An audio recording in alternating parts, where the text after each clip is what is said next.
I'm an atheist, and by that I mean I believe gods don't exist. We have to remember, atheism is polysemous, so not all atheists will be using the term that way. However, I would like to discuss a term that some atheists use, known as agnostic atheism. Agnostic atheism is a term that has been popularised on the internet, though it does have roots that are much older than the internet, and whilst it is linguistically valid, it poses a number of small issues that collectively make a bigger issue. And that's what I would like to address. Whether you're watching this as the full video on YouTube or in the series of shorts, there's a few coming at you right now.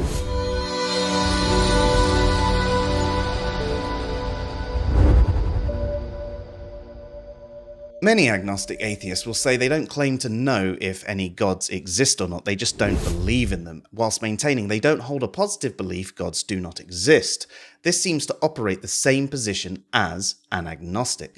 So when one is agnostic towards a proposition, they are suspending judgment. They are saying they don't believe it to be true or false. For example, if you're agnostic about evolution, you're suspending judgment. You're not saying it's true or false. You're uncertain for any number of reasons. It could be that you just need a bit more information about it before you conclude whether it's true or false. Now, to that end, when you join the words agnostic and atheist together like that, it actually looks like you're saying you're agnostic about being an atheist. You're suspending judgment as to whether you're an atheist or not. I know that's not what you mean, but that's how it looks, especially when you understand the way these words are normatively or commonly defined, especially within philosophy and outside of these internet circles. If you're interested, I've got an article about agnosticism on Answers in Reason. I'll put a link in the comments. Agnostic atheism, or the agnostic atheists, often confuse knowledge, claims, and beliefs. Believing gods do not exist is not the same as claiming gods do not exist. Neither is it the same as saying you know no gods exist, or claiming to know that gods do not exist. Often there's this confusion around belief, knowledge, and certainty. Just because you believe something doesn't mean you're absolutely certain either.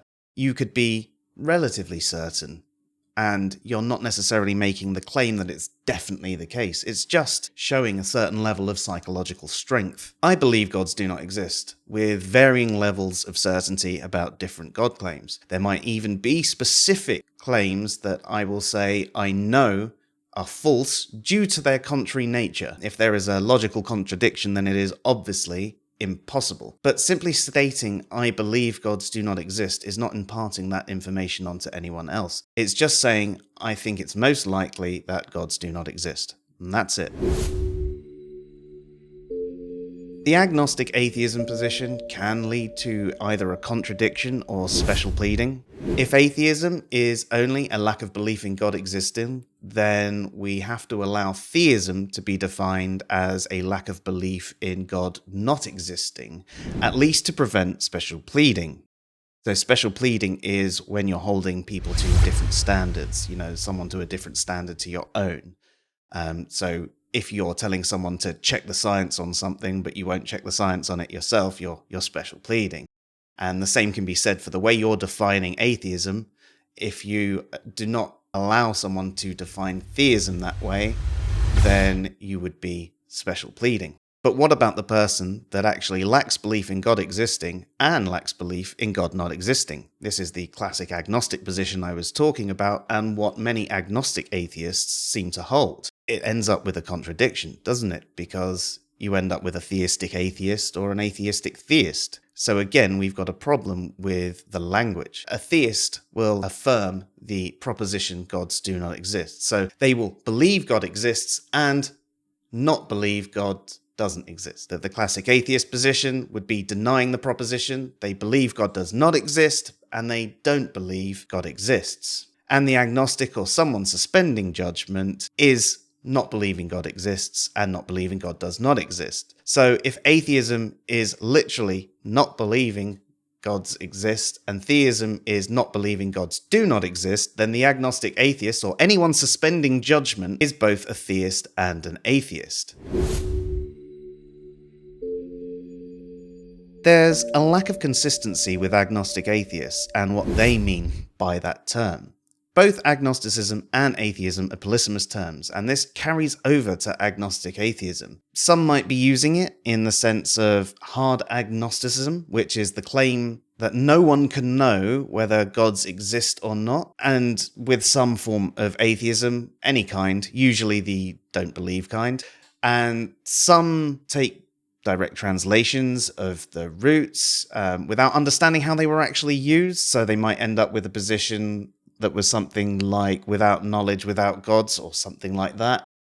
And there's a number of others. I mean, I'm scrolling a few on the screen for you to see, and you can see how this lack of consistency can make it confusing for anyone trying to actually hold a conversation with someone that identifies as agnostic atheist, because they don't always hold the same position. And it does seem to be that there is this misunderstanding again of knowledge and actually the history of agnostic and atheism and what their etymological roots actually meant, rather than this direct mistranslation.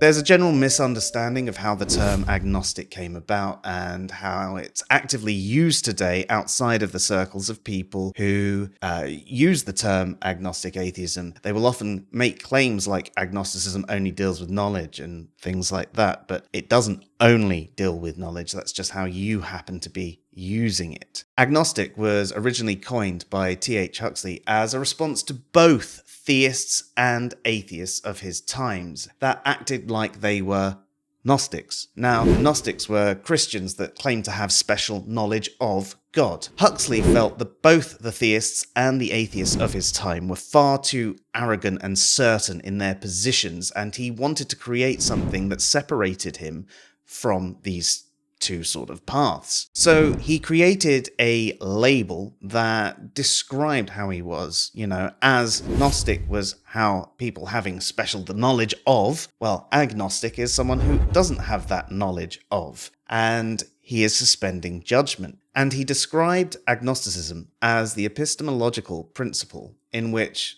we should not say we know or believe anything that we do not have scientific evidence for or sufficient warrant for believing. So essentially, we should suspend judgment, at least externally, if we don't have sufficient warrant for our position. It was also used for topics that people were ignorant of. Perhaps you were agnostic about evolution, like I mentioned earlier. If one hadn't had time to view the evidence of this, they would remain agnostic on it, even if they actually had some sort of inclination one way or the other. Now, over time, this actually has taken a variety of paths, with evidentialism being what seems to be an incredibly strict version of agnosticism, and there being two forms of agnosticism that deal with God's existence. The first being hard agnosticism, which is the claim that no one can know about gods or the supernatural, and therefore there is that sort of suspense of judgment entailed within this claim. And there is weak agnosticism, which is just being uncertain as to whether we can know whether God exists or not, and therefore you suspending judgment because you're uncertain about whether the proposition is true or false. Agnosticism is also used in propositional logic. It is the suspense of judgment position. You don't know, you're uncertain, you're unconvinced if the proposition is true or false. You are agnostic, and that is how it is most often used by someone who is identifying as agnostic, either the weak agnosticism or in the propositional sense. You'll have to take the context of what you're discussing there, just so that you know. There's also some problems with the agnostic atheist and typical behaviours themselves. Quite often you'll find the agnostic atheist making a contradictory statement like, I only lack belief in God, and then go on to say that God is imaginary, or use dismissive and condescending language like magical sky daddy. Now, if you're using this terminology, you're saying that it's imaginary. Well, what is it? Something imaginary? Something without an objective reality, as in something that doesn't exist. So if you think God is imaginary, you don't only lack belief, you hold the belief gods do not exist, or at least that God. And frankly, you should own it. There's nothing wrong with holding this belief that God or gods do not exist. I don't understand what this fear is about. Well, I sort of do. We'll come to that later. There are many agnostic atheists that will claim to be logical and rational, yet they will ignore the rules of logic, misrepresent the rules of logic, have very little understanding about rationality and skepticism, and they think it's just doubt. Seems to be quite common on the internet.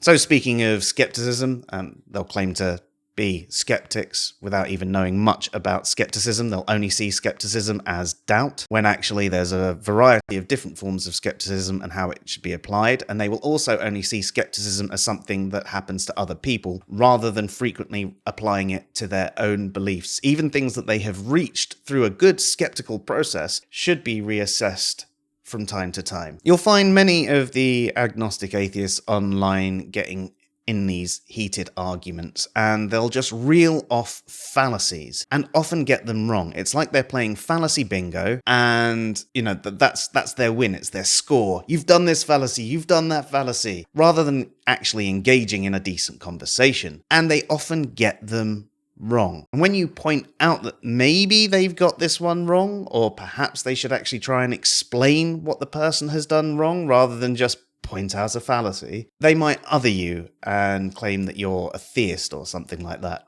They may even make some form of ad populum about other atheists they know and what other atheists say. They might even claim you don't know anything about atheism if you actually make the statement that atheism is polysemous and point out the various uses, and even provide a variety of sources that show that it's used in different ways. Often, this position is actually taken as a way of avoiding the burden of proof, which actually shows that they don't understand the burden of proof, they're misapplying the legal burden of proof, and they're getting that wrong too, and they should really spend some time looking into epistemic justification, or how the burden of proof might apply to a discussion.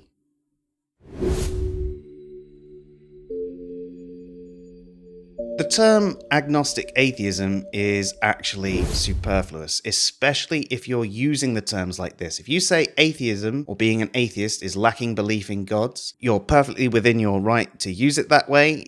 Atheism is polysemous, as I said, and agnostic is not having knowledge whether gods exist or not. Knowledge is actually a subset of belief, at least when you're talking about epistemic knowledge, knowledge that something is true or false. So, by saying that you don't believe something, you're already saying you don't have knowledge. So saying it again is completely superfluous. If you haven't checked out the series of epistemology shorts that I've chucked together, definitely worth doing, and about how knowledge is a subset of belief and the various theories of knowledge, I'll put a link in the comments. There's a variety of claims about agnostic, saying it only deals with knowledge, or agnostic atheism saying, well, agnostic deals with what you know and atheism answers what you believe. Well, knowledge is a subset of belief, and if you look into the etymology of agnostic, as I've already explained, it was coined by T.H. Huxley to deal with both knowledge and belief. And if you want to take that back further to the Gnostics and where Gnostic came from, it's a root went all the way back to know, as in GNO, and all the definitions over time seem to be speaking of certainty, awareness, knowledge of, rather than the epistemological form, knowledge that, which has its root in episteme. If agnostic atheism is don't know if God exists, but I don't believe in him or them, your answer is actually unclear in an epistemological sense. As we've discussed in some of the shorts and other videos, when you're providing an epistemic answer to a proposition, you're supposed to answer whether you think it true and whether you think it false. So just saying you don't believe it, all you're saying is you think it's not true, but you're not saying you think it false. So you are being unclear. You might be linguistically clear in the fact that, yeah, you don't know and you don't believe. That's fine, but you're not being epistemically clear. You're not giving an epistemic answer to the proposition God exists. And as you're not doing that, we can't accurately infer what you do and don't believe about that proposition. We then have to ask follow-up questions. And a lot of the answers seem to negate the other positions people will hold towards the proposition as well. And it sort of makes everyone, and to some people everything that is not a theist, an atheist. And there is far more nuance. It's not a simple binary theist or atheist.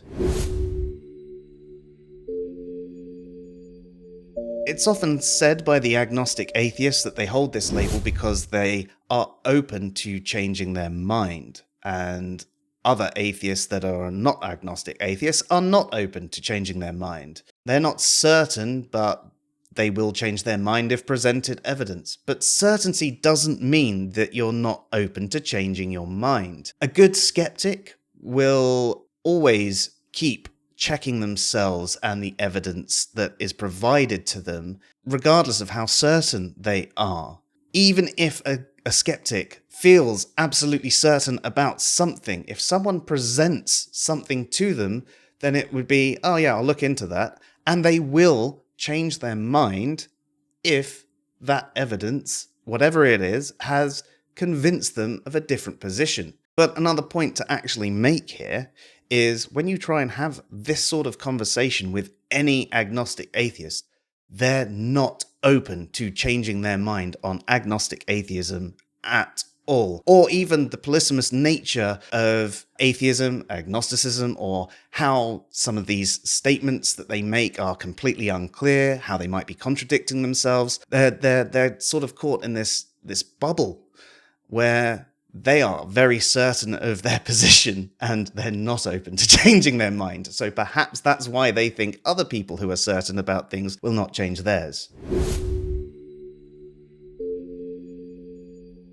Now, none of the points I've made are supposed to tell you that you cannot use the label agnostic atheism or be an agnostic atheist if that's what you wish to be. My point here was to draw your attention to some of the problems with the label and some of the problems with the behaviours some agnostic atheists demonstrate. Hopefully you found it at least somewhat informative and you can take on board at least some of what I said. I understand that there are going to be some of the more dogmatic folks that are going to be slamming me with hate mail, and I'm used to that sort of thing. You sort of get that when you tell people that their dogma isn't as sound as they thought it was, but there you go. And just one last thing, I think you guys should check out the gamification of atheism, because this sort of ties into a lot of that, so check out that video. I'll put a link below as well.